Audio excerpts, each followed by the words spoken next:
Mesdames et messieurs, bonjour et bienvenue sur TV Vendée en ce mercredi 11 mars. Très heureux de vous retrouver ce matin pour une nouvelle édition donc de la matinale consacrée bien sûr à l'actualité vendéenne. Comme tous les matins, vous aurez bien évidemment l'occasion de réagir à l'actu du jour avec le WhatsApp officiel de la matinale. N'hésitez donc pas à nous envoyer un petit message avec votre prénom et votre commune de résidence. Nous avons reçu il y a quelques instants sur ce plateau dans l'invité de la matinale Laetitia Sved, chargée de mission au sein de l'association Colosse Haut-Pied d'Argile, accompagné de Thierry Sorin, le directeur du collège donc du Vigneault au Sable d'Olonne.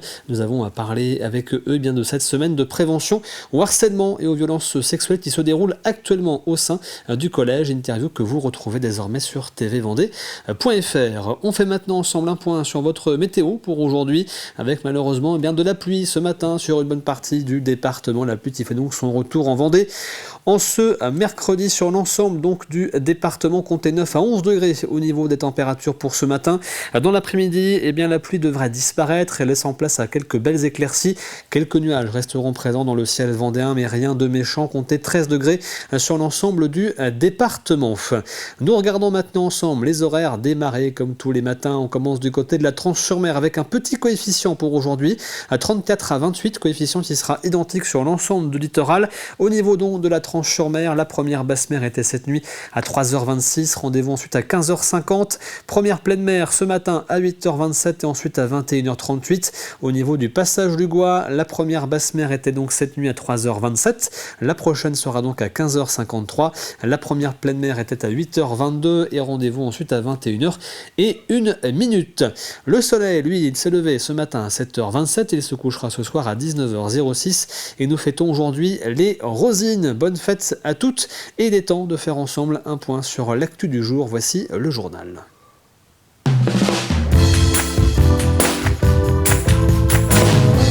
Nous commençons par revenir sur ce mouvement de grève hier à l'agence France Travail de Luçon. Une partie des conseillers ont cessé le travail pour dénoncer un manque de personnel. Sur les 27 salariés que compte l'agence, à direction comprise, 14 conseillers se sont mobilisés.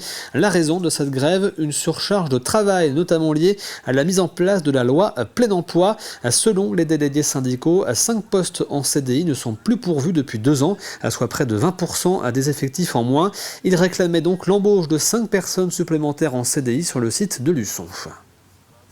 Sur l'agence de Luçon, il y a une baisse d'effectifs très importante sur le collectif. C'est un petit collectif, ils ont perdu 5 postes. Il faut savoir qu'on applique la loi plein emploi depuis 2025 où il y a un nombre d'inscrits très important qui a été ajouté parce que les bénéficiaires du RSA, notamment une obligation d'inscription à France Travail.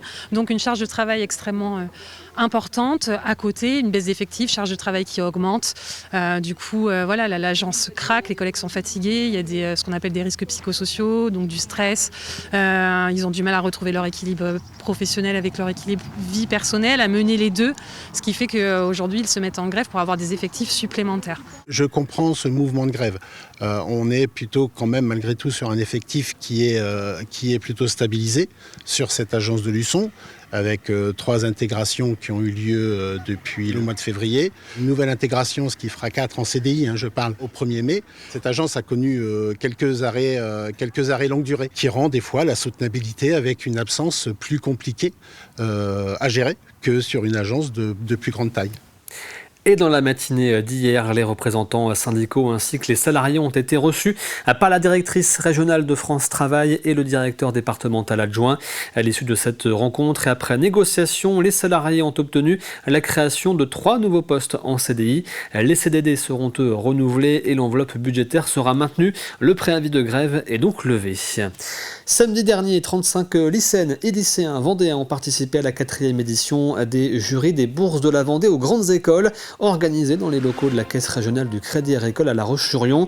D'abord sélectionnés par leurs établissements scolaires, ces élèves ambitionnent d'intégrer des grandes écoles sélectives partout en France. Devant un jury, ils sont donc venus défendre leur projet d'études et les vœux qu'ils ont formulés sur Parcoursup. À l'issue de ces entretiens menés avec des universitaires, des membres de l'association de la Vendée aux grandes écoles et des partenaires du programme, 11 bourses de 6 000 € seront attribuées, une aide destinée à faciliter l'intégration des lauréats dans leur futur parcours académique. C'est vraiment quelque chose qui m'empêcherait d'avoir des contraintes matérielles parce qu'on sait ce qu'on vaut et on pourrait atteindre des universités qui sont prestigieuses, des institutions qui sont redemandées et recommandées également. Et au-delà, ça nous enlève les contraintes matérielles et c'est vraiment un objectif que je souhaite atteindre et ça sera possible peut-être grâce à eux. Je trouve que c'est une opportunité à saisir et que je trouve ça particulièrement très intéressant que nous en Vendée on ait ça. C'est une aide et c'est une chance et je pense que c'est aussi une reconnaissance pour notre travail qu'on a accompli au cours de ces années de lycée. J'avais déjà réalisé des oraux mais jamais dans cette perspective-là. C'est toujours des oraux évalués par exemple pour mon établissement scolaire. Mais du coup, ça m'a permis, oui, de me confronter à autre chose, de changer un peu de ce que j'avais l'habitude de faire et puis de découvrir quelque chose de nouveau. Donc c'était aussi à la fois intéressant pour ça, parce que ça permettait de découvrir comment me présenter et quelles questions, par exemple, on pouvait me poser sur des entretiens. Ça va vraiment bien de pouvoir aider les jeunes Vendéens, parce qu'on est peu représentés dans les grandes écoles. Donc je trouve que c'est vraiment intéressant et ça nous permet d'être mis en lumière aussi, puisque ça fait parler des jeunes Vendéens et du fait qu'on a tout aussi nos chances que d'autres personnes sur les grandes écoles. Et l'association de la Vendée aux grandes écoles a été fondée par des étudiants et est dirigée par des étudiants. Elle finance les bourses grâce au soutien financier de plusieurs entreprises. On a à peu près une soixantaine dans l'association, donc c'est vraiment, elle est surtout composée d'étudiants, donc de parcours sélectifs, donc ça peut être des doubles licences, des prépas, des Sciences Po, école d'ingénieurs, etc. Et il y a aussi des personnes qui ne sont plus étudiants mais qui ont fait partie de l'association et qui ont aussi été étudiants. Elle s'adresse donc à tous lycéens, on s'adresse surtout aux premières et aux terminales, mais enfin vraiment à tous lycéens et on propose différents dispositifs là comme la bourse et donc le mentorat pour permettre de les aider dans les choix de leurs études. Les deux piliers de l'association, on le dit, c'est donc de lutter contre l'autocensure des jeunes, de leur donner la motivation et l'audace d'essayer ces cursus-là au moins. Et puis ensuite, dans un deuxième temps, c'est de les accompagner et de lever les freins, justement, donc, dont le frein financier, par exemple pour les jurés de bourse. Mais on voit bien que leur donner confiance en eux, en leur disant que leur parcours il est cohérent et que leur profil il va correspondre et qu'ils vont s'épanouir dans ces études. Et pour ça, nos témoignages, c'est vraiment ça qui va faire que l'asso brille auprès des lycées et des lycéens aujourd'hui. Les 67 collèges publics et privés de Vendée rejoignent le réseau de la bibliothèque départementale. Ce sont en fait les CDI, les centres de documentation et d'information des collèges qui intègrent le réseau. Cela va leur permettre de bénéficier du fonds documentaire de la bibliothèque départementale qui compte plus de 200 000 références. Ils pourront aussi emprunter différents ouvrages et bénéficier de dons. Les élèves de 3e ont également accès à la médiathèque numérique départementale. La Vendée est le premier département à mettre en place un tel dispositif. Nous avons effectué une phase de test dans 4 collèges, 2 collèges publics, 2 collèges privés, de façon à bien estimer le besoin des professeurs documentalistes. Cette phase de test a duré une année scolaire sur 2024 et 2025. Et puis nous avons décidé de déployer, vu la demande et vu l'intérêt porté par ces professeurs, nous avons décidé de déployer l'ensemble de nos services aux 67 collèges publics et privés du département. C'est un projet relativement innovant parce que nous sommes le premier département de l'ouest de la France à intégrer dans son réseau de bibliothèques 67 CDI de collèges publics et privés. Ça permet d'enrichir les fonds des CDI, de donner accès à des livres complémentaires par rapport aux livres du CDI à l'ensemble des collégiens de Vendée. Et nous avons répondu à une attente forte des collégiens en constituant des valises manga, puisque ça correspond à une vraie demande et à un vrai besoin. Mais les professeurs ont également la possibilité de demander une sélection thématique sur le thème qu'ils pourront choisir et nous pourrons livrer ces sélections thématiques dans les collèges. Nous nous rendons maintenant à Landronde. La commune accueillait samedi dernier le premier tour de la finale départementale des petits champions de la lecture, un concours national dont nous avons déjà parlé et qui est réservé aux élèves de CM1 et CM2 avec pour objectif de développer le plaisir de lire. Pour cette deuxième édition dans le département, 88 classes ont participé contre 53 l'an passé. 20 enfants étaient donc réunis dans la salle Andreas Toul de Landronde pour lire le passage de l'un de leurs livres préférés. Ils ont ensuite été jugés par un jury composé d'enseignants et de professionnels. ce concours est préparé en classe. Nous, les enseignants, on les prépare, on les aide. On fait du travail autour de l'expression orale, sur la posture du lecteur, sur la posture lorsque aussi on s'exprime. Donc il y a un travail au préalable qui a été fait en amont. On fait un travail aussi sur le choix du livre et puis sur le choix aussi de l'extrait qui va être sélectionné, parce que chaque enfant doit sélectionner aussi l'extrait du livre. Il doit être bien situé dans l'histoire. Donc il y a tout un travail en amont qui est fait. Les 20 enfants sur scène devant une bonne centaine de personnes ont fait preuve de beaucoup de prestance, d'ancrage sur scène, et ce qui est vraiment pas donné à tout le monde. Ils étaient bien posés dans leur lecture, pas forcément impressionnés, même si ça se voyait quand même un petit peu. Mais en tout cas, ils l'ont pas montré vraiment. Et c'est vraiment une belle performance pour eux déjà à cet âge-là, d'arriver à faire ça. Et donc félicitations à Chrysogone et Tia qui se sont qualifiés pour le deuxième tour de la finale départementale qui se déroulera le 28 mars prochain à Montée-du-Vendée.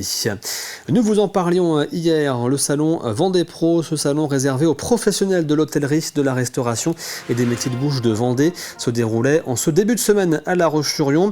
Et à l'occasion de cette édition 2026 du salon se tenait le tout premier concours de croquant-bouche de pièces montées à base de choux, un concours organisé par la Fédération départementale des boulangers-pâtissiers, un concours divisé en deux catégories, apprentis et professionnels. Le thème choisi pour cette première édition, la fête foraine. Les participants ont donc dû faire preuve d'imagination pour que leurs pièces montées rappellent cet univers. Reportage de Jeanne Bell. Marie et Mathéo sont tous les deux en formation en Vendée et pour la première fois, ils se présentent à un concours de croquant-bouche. Quand on m'a dit fête foraine, j'ai tout de suite pensé au manège. Vraiment, ça m'a rappelé mon enfance. On demandait aux parents d'aller faire les tours de manège et quand on les avait pas, on n'était pas content. Donc j'ai voulu représenter le manège. Parce que moi, quand je fais de la pâtisserie, j'essaye de mettre en avant des moments vécus. J'ai décidé de faire une arabesque parce que je voulais que ça soit assez élégant. Parce que pour moi, une pièce montée, il faut que ce soit élégant, épuré.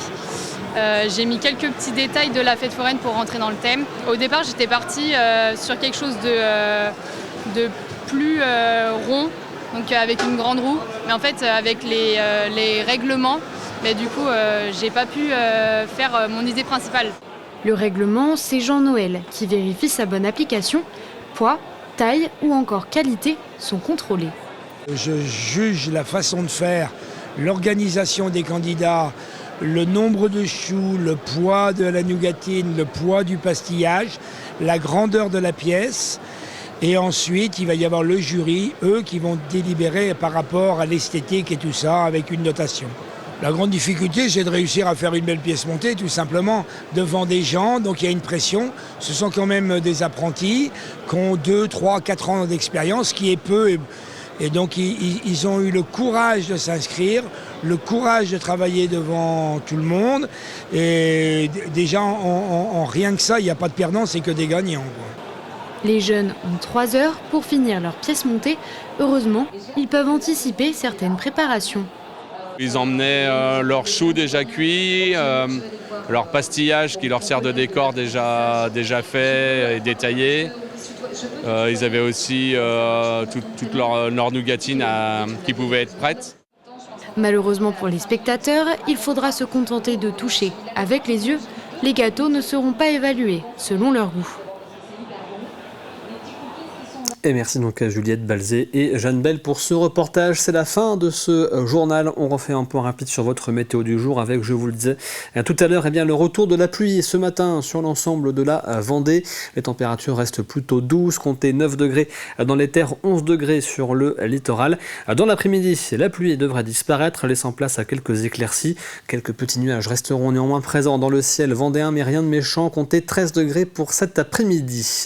Il est temps maintenant de passer au plus de l'info du jour.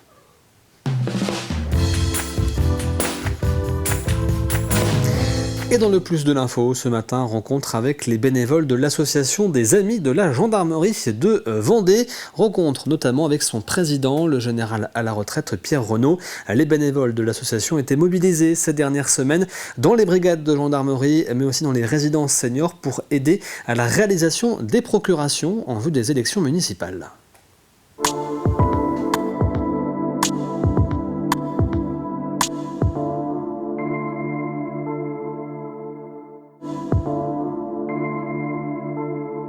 C'est une association qui a été créée en 1932, qui est très ancienne et qui se veut un lien entre la société civile et la gendarmerie. Et je rappelle que la gendarmerie, c'est la plus vieille institution militaire de France. Elle a été créée en 1326 et elle a toujours eu ses missions de sécurité, de proximité avec la population. Donc l'objectif de l'association, c'est de rapprocher la société civile, pour employer un terme moderne, avec l'institution. Les gens connaissent les gendarmes, mais le problème c'est que souvent ils ignorent un peu la réalité de leur mission. Donc l'association organise, en Vendée en tout cas, pour les deux comités, les Sables, La Roche et puis Fontenay, elle organise grosso modo une sortie par mois. Dans chaque sortie, il y a une thématique gendarmerie, soit visite de brigade, soit une thématique comme la cybercriminalité, les violences intrafamiliales, que sais-je. Et puis l'après-midi, on découvre la Vendée au travers d'une visite culturelle. L'association Les Amis de la Gendarmerie, elle a trois objectifs, 3 buts. Le premier, c'est d'apporter un soutien matériel et moral aux gendarmes et aux familles. Le deuxième, c'est de faire connaître la gendarmerie, parce que tout le monde connaît, mais en fait, on fait découvrir à la fois les missions et on aborde aussi la gendarmerie au travers des thèmes de société. Et puis la troisième vocation, en fait, c'est de pouvoir aider. Donc l'opération d'aujourd'hui, qui s'inscrit dans le cadre et la perspective des élections municipales, elle a pour but de soulager les gendarmes sur un travail qui peut être à la fois pas compliqué, mais surtout fastidieux, de remplissage des procurations. Donc l'objectif, c'est d'aider les gendarmes dans cette tâche, et c'est d'aider aussi les concitoyens qui veulent remplir leur procuration dans la perspective des élections. Je pense qu'il y a 2 idées derrière cette action. C'est une action à très fort caractère civique. La première idée, c'est qu'on est dans une démocratie, et dans une démocratie, c'est le bulletin de vote en fait qui décide.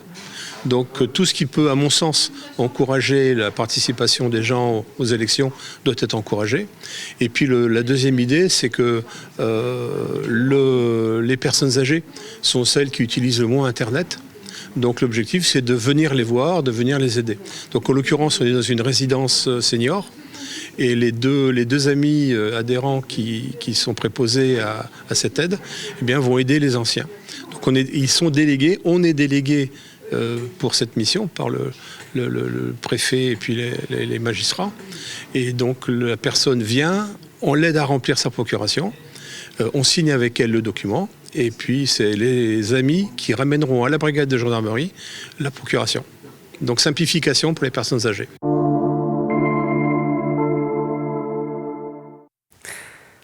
Et merci donc au général Pierre Renaud, président de l'association des Amis de la Gendarmerie, pour ses réponses apportées dans le plus de l'info du jour. Comme tous les mercredis, il est temps maintenant de parler ensemble de cinéma.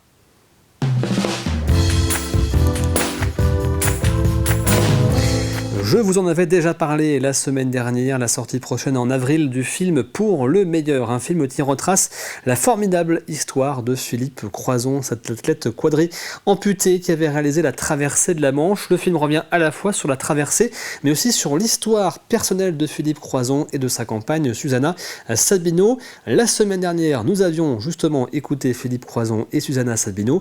Aujourd'hui, nous écoutons Marie Testi, mention Charles, la réalisatrice du film, qui nous explique pourquoi avoir tourné une partie du film en Vendée et pourquoi avoir choisi d'ailleurs un Vendéen pour jouer le rôle de Philippe Croizon. Et nous écoutons également Lily Fleur Pointeau, l'actrice principale qui joue le rôle donc de la compagne de Philippe Croizon. Je cherchais quelqu'un qui serait dans la même condition physique que celle de Philippe.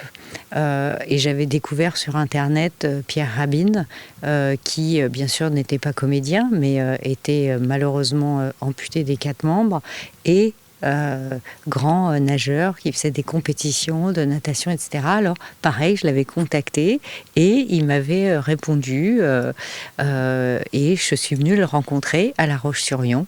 Et donc, eh bien, ensuite, pour moi, c'était très important déjà par rapport à lui de tourner beaucoup de choses dans la région. La piscine, c'était parce que bien sûr, il nageait nageait dans une des piscines, il faisait des compétitions, des entraînements tous les jours, etc. Alors de tourner dans une des piscines, j'avais rencontré la mairie de La Roche-sur-Yon qui nous a beaucoup aidés, et puis la région qui nous a donné une aide, et puis je trouvais que c'était bien par rapport à Pierre de tourner le plus de choses dans là où il habitait, et voilà, donc c'est pour ça que... Et puis j'ai fait des repérages et j'ai trouvé plein d'endroits qui étaient voilà, ceux que je cherchais pour le film.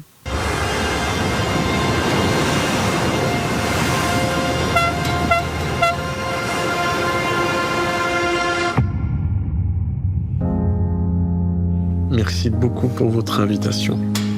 Juste une petite précision sur mon physique. Je suis handicapé. Moi, je suis portugaise. Oh mon Dieu, ma pauvre. Moi qui me plains de mon petit handicap de rien du tout.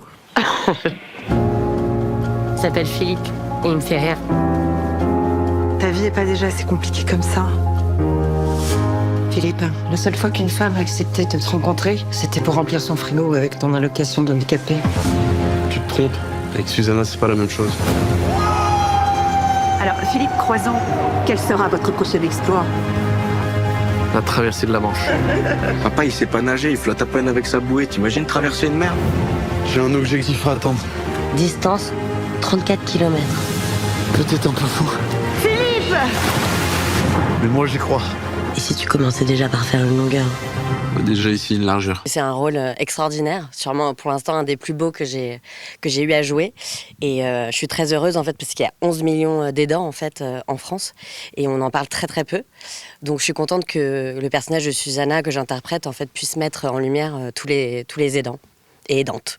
Je connaissais le parcours de Philippe comme beaucoup de gens, mais je ne connaissais pas du tout leur histoire d'amour et l'histoire de Susanna. Ça, je l'ai découvert en préparant le film. Moi, j'avais déjà travaillé avec Marie Castille sur son premier film et elle m'a envoyé un message en septembre en me disant « Écoute, j'ai besoin d'une comédienne pour faire des essais en fait avec Pierre parce qu'il fallait que les producteurs voient comment on pouvait jouer Pierre, etc. » Donc, j'allais juste pour faire la réplique. Et en fait, ça a tout de suite matché entre nous deux. Et je lui ai dit « Écoute, je rêve de faire ce rôle. » Et elle s'est vraiment battue pour que ce soit moi. Parce qu'au début, les producteurs disaient « Comme Pierre n'est pas connu, en fait, il va falloir une comédienne très connue. » Et elle n'en a pas démordu et elle s'est battue pour moi. Il n'y a pas beaucoup de réalisateurs, je pense, qui feraient ça. Et rendez-vous donc en avril prochain pour la sortie en salle de ce film pour le meilleur. Voici maintenant l'extrait du jour.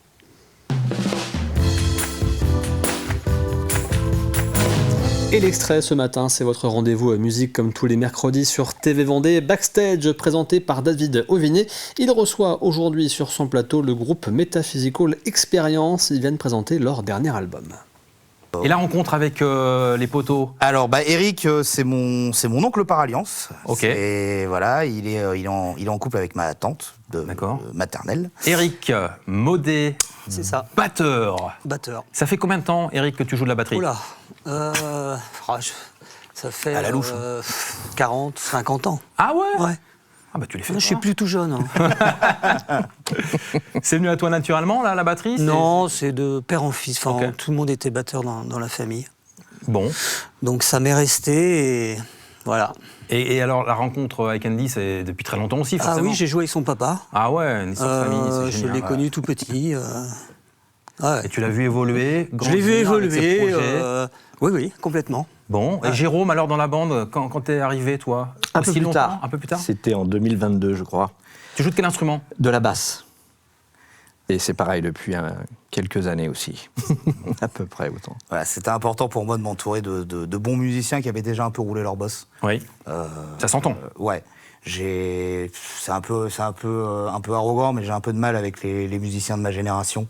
Ils sont souvent très académiques, soit ils sortent du conservatoire. Enfin voilà, on n'a pas le même degré de liberté en fait. Là, j'avais deux gars qui ont joué quasiment toute leur vie, donc on fait une répète par an, par siècle. On arrive sur scène, on connaît les morceaux, on envoie la sauce, c'est nickel, quoi. Donc c'est vraiment très agréable de jouer avec eux. Et voilà, c'était un point d'orgue que je voulais mettre dans ce projet-là. Je voulais avoir des musicos qui tiennent debout, quoi. Ils ont bossé avec toi pour Alone ? Non. Alors Alone, en fait, la particularité, c'est que c'est moi qui fais tous les instruments dessus. Dans ta cuisine ? Dans la cuisine de mon guitariste, donc Jean-Michel, dont on parlait tout à l'heure. Ouais. Celui, en fait, il avait un studio d'enregistrement dans le temps, et puis la vie a fait que, du coup, il a dû le revendre, mais il avait gardé son matos. Donc, du coup, on a enregistré chez lui, dans sa cuisine, donc. Et l'album est vraiment antérieur au groupe, donc, du coup, voilà, j'ai fait tous les morceaux moi-même. Et après, on a trouvé donc des musiciens pour pouvoir les défendre sur scène. Mes deux Mephilex ici présents. Et rendez-vous donc aujourd'hui pour ce nouveau numéro de Backstage. On passe rapidement à Café Cuisine avec à gagner cette semaine, je vous rappelle, ces balles collector de la marque Echter Paris offertes par la boutique L'Alchimiste à Chaland. Il vous faut trouver la réponse à la question donc de la semaine que voici pour espérer les remporter. Où se déroule actuellement l'exposition Artistes pour l'espoir? Et voici l'indice du jour. Le lieu précis qui accueille donc l'exposition est un ancien domaine avec un parc utilisé aujourd'hui pour des événements culturels et des réceptions. C'est la fin de cette matinale. Merci à vous de l'avoir suivi. L'actualité revient à 12h30 avec le journal présenté par Aurélien Huard. Quant à moi, je vous retrouve demain à partir de 7h. Très bonne journée à toutes et à tous.